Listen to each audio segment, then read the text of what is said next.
Alright, so allegedly a woman has been accused of taking out a man for taking out the trash. Now, I'm hoping there's more to the story or more context than just actually taking out the trash, but yeah, no matter what, this shit sounds wild as hell because it don't sound like it's justified or anything. Like, even if it was like, I mean, obviously if it was just taking out the trash, then obviously no, but like, I don't know. I'm just trying to think how you could actually help make this better, even though there ain't no way to actually make this. You know what I mean? Like, this just sounds wild as hell, and I'm very interested to know what actually went down here. But before we actually get any further, RIP and love and condolences to friends and families of the lost one, and also for safety, this is all alleged. And I ain't gonna lie, it is all love and no hate until we actually get the info. And I also shout out to the Family TV for video checking out. Now, we're not gonna watch the full entire thing, so if you want to go watch it, make sure you go check out the channel. But like I said, all love, no hate, and well, at least as of now, because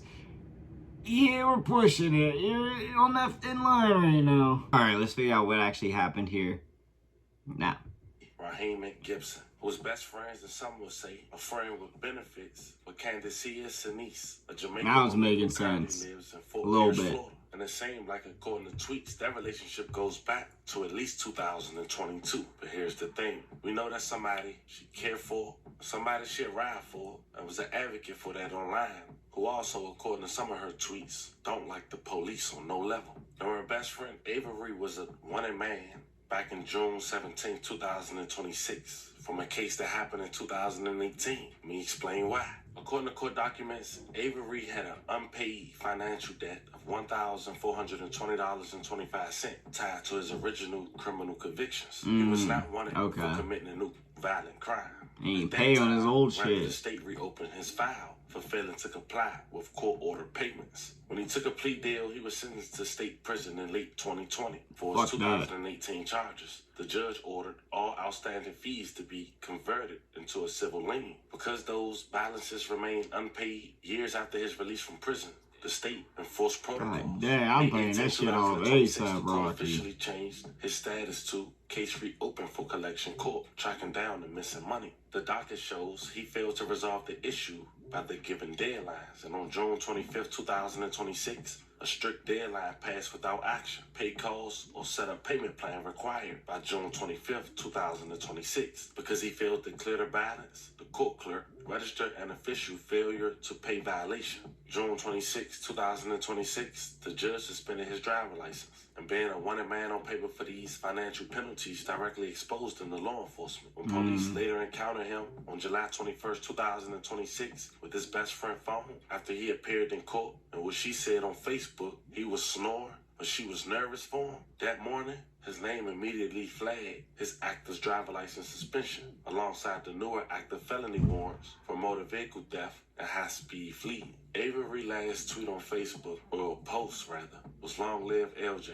Brody kept it 1K since elementary 100. That was July 7, 2026. The following day, on July 8, 2026, at around 4:30 a.m., Fort Lauderdale police responded to a shot spotter alert on the 1300 block of Northwest 13th Court in Lauderdale Manors neighborhood. Mike Minner, a Haitian man who moved to Florida as an infant, the first to graduate college in his family, was seen on surveillance taking the trash out before getting into his white Buick sedan. Seconds later, a gunman ran to the driver's side window, fired multiple rounds through the glass, then fled in a waiting vehicle. Mike was pronounced dead at the scene. May he rest in peace and level condolences to his family. According to his father, they had signs of violence prior to his demise. Days before, they set ablaze their work equipment in the front yard. They also fired towards his house. He didn't know what direction days prior before calling authorities. And mind you, as far as Avery, he didn't get arrested till weeks later. Is there a connection? Only time will tell. But he didn't post since the day before Mike had lost his life. And now here at 6 o'clock, a barrage of bullets fatally wound a man sitting in a car parked in a South Florida neighborhood. His family is wondering why their loved one was targeted. It comes in the wake of some troubling incidents at their home. 7's Robin Simmons is live where it happened. She's in Fort Lauderdale. Robin. The father telling 7 News that they've seen several strange happenings over the last week or so. A tree on their property set on fire. They awoke to find bullets in their home another day. And then this morning, a loved one, a young father, shot and killed. R.I.P. That's right. That's it. A broken-hearted father coming to terms with his son being shot to death outside their Fort Lauderdale home. Mike Menard's final moments caught on camera just before 4:30 Wednesday morning. The 32-year-old taking out the trash steps into his car, and in moments he would be gunned down. When I wake up, because after For the shot, what, I heard though? a shotgun. So I wake up.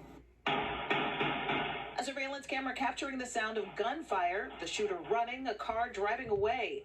Fort Lauderdale police arriving to the home at Northwest 13th Court and 13th Place. Menard found dead in the driver's seat, bullet holes puncturing the window. I watch from my window, and I see police come in. 2 police, 3 police, 4 police, 10 police. Several other cars also hit by the gunfire. Philip Menard says his son was born in Haiti and moved here as a toddler. Mike Menard also leaves behind a 5-year-old little girl. I try to be strong. Take life of somebody. That's painful. Today is me.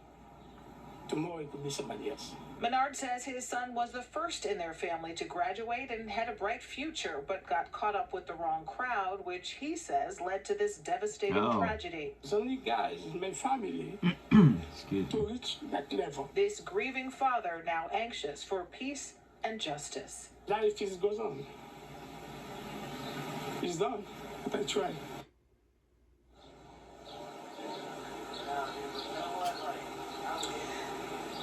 So again, this happened around 4:30 in the morning, 13th Court and 13th Place. That is the intersection where this happened. If you have any information for investigators.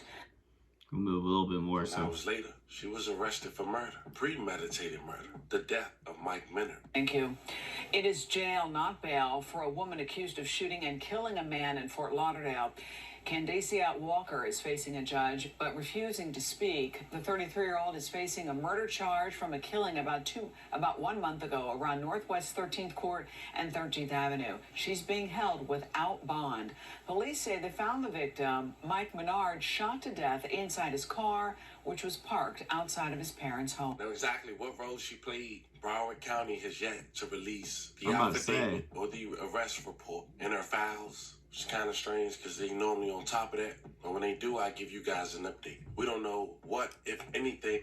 yeah, something had to happen for any of this to even start to take place. But then at the same time, it's like, with no information really out there right now, it's like it necessarily got no, like, what? It just sounds pointless. And yeah, she might not have been the one who actually did it, but allegedly it sounded like she took part in it. So no matter what, like, I don't know, like, I want to know what the whole reasoning in their mind is, because no way that it's justifying anything like this. Literally, he was just going on with his day, living his life, doing nothing wrong, as we could tell from the video. And yeah, and then all the other stuff going on, that's just weird. Like, it just, there has to be something that was kicking off or something like that for people to start doing weird ass shit like that and to lead it to this. And I'm not justifying or anything like that. I'm just more thinking and curious here, because it's wicked, obviously, but like, not like wicked, like, you know, like a gnarly type shit, like wicked sick.